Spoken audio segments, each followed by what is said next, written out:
ძველ მეგობართან მქონდა ხოლმე ხშირად კონფლიქტი, როდესაც ერთ და იგივე აზრზე არ ვიყავით.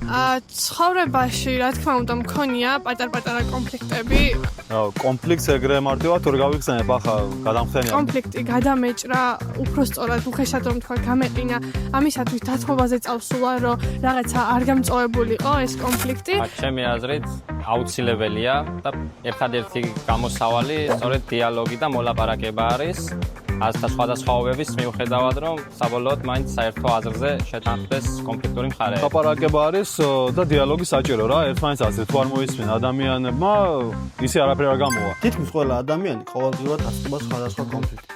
და კარგად გვესმის, რამდენად მნიშვნელოვანია მათი მართვა. ეს საკითხი მნიშვნელოვანია არა მხოლოდ პირად ცხოვრებაში, არამედ საზოგადოებრივი მშვიდობისთვისაც. ახლა სწორედ კონფლიქტების სახეებსა და მათ მართვის გზებზე გვესაუბრება კონფლიქტების მკვლევარი დუგზარ კოხრეი. კონფლიქტს ერთი სახე არ აქვს. ის შეიძლება წარმოიშვას ორ ან მეტ ადამიანს შორის. ასევე დიდ სოციალურ ჯგუფებსა თუ ქვეყნებს შორის.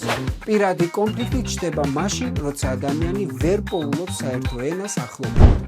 ჯგუფური კონფლიქტი წარმოიქმნება საზოგადოებაში, როცა ჩნდება დაყოფა, სტიგმა ან განსხვავებული ინტერესები. საერთაშორისო კონფლიქტი კი სახელმწიფოებს შორის წარმოიშვება, როცა ირღვევა ნდობა და გამავდება კონკურენცია. კონფლიქტი თავისთავად არ არის ცუდი.